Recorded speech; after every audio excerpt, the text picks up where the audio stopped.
అని అనుకుంటున్న సమయంలో ఇక ఎవరిని పంపించినా జరిగే పని కాదు. నా కుమారుడు మాత్రమే భూలోకానికి వెళ్ళాలి. హల్లెలూయా, హల్లెలూయా. దేవదూతలు ఉన్నారు, సెరాపులు ఉన్నారు, కెరూబులు ఉన్నారు, మికాయేలు ఉన్నాడు, గాబ్రియేలు ఉన్నాడు. వాళ్ళందరూ కూడా ఆశ్చర్యపోతున్నారు. అయ్యా, నీ ఏకైక కుమారుణ్ణి పంపించొద్దయ్యా, అవసరమైతే నేను వెళ్తాను, అవసరమైతే నేను వెళ్తాను అని మికాయేలు దేవుని బ్రతిమాలుకుంటుంది, గాబ్రియేలు దేవుని బ్రతిమాలుకుంటున్నాయి, మిగతా సెరాపులు, కెరూబులు, దేవదూతలు దేవుని బ్రతిమాలుకుంటున్నాయి. తండ్రి దేవా, ఇదిగో నీకు ఒక్క కుమారుడే ఉన్నాడు, ఆ ఒక్క కుమారుని పంపించేస్తావా? ఆ ఒక్క కుమారుని చంపేస్తావా?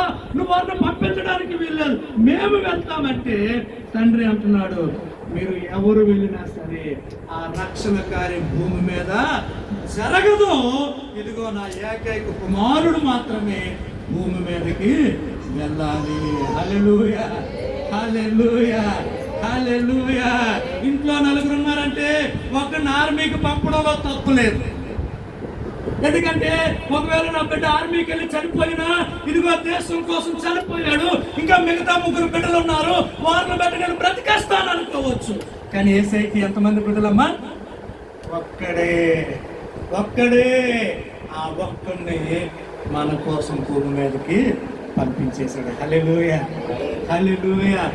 ఎవరి కోసం? ఎవరి కోసమమ్మా?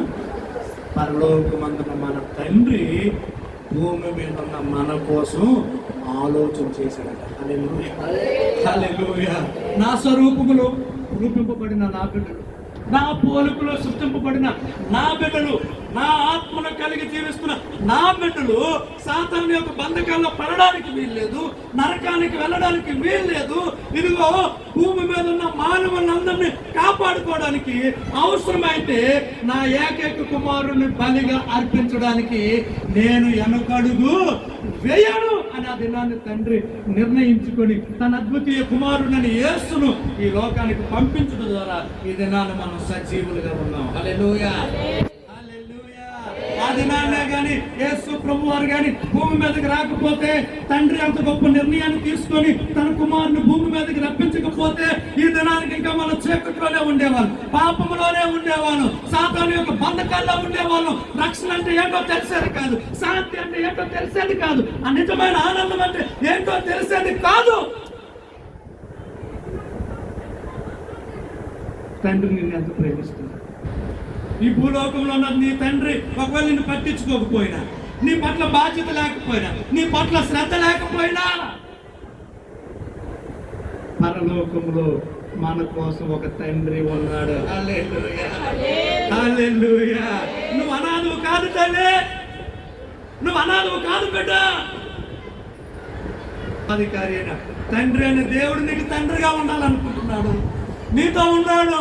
నీ బాధ ఏదైనా చెప్పుకో, నీ సమస్య ఏదైనా చెప్పుకో, నీ అవసరం ఏదైనా చెప్పుకో, ఆయన వినడానికి సిద్ధంగా ఉన్నాడు. వీడు మౌనంగా ఉండేవాడు కాదు. తగిన సమయం నీ ప్రార్థనకి, నా ప్రార్థనకి జవాబు ఇవ్వడానికి మన దేవుడు ఇప్పుడు కూడా సిద్ధంగా ఉన్నాడు. హల్లెలూయా. ఒకసారి ఆలోచన చేయండి. తండ్రి తన కుమారుణ్ణి ఈ లోకానికి పంపించినప్పుడు బాధపడి ఉంటాడా, సంతోషించి ఉంటాడా? ఒకసారి ఆలోచించండి, ఒకసారి ఆలోచన చేయండి.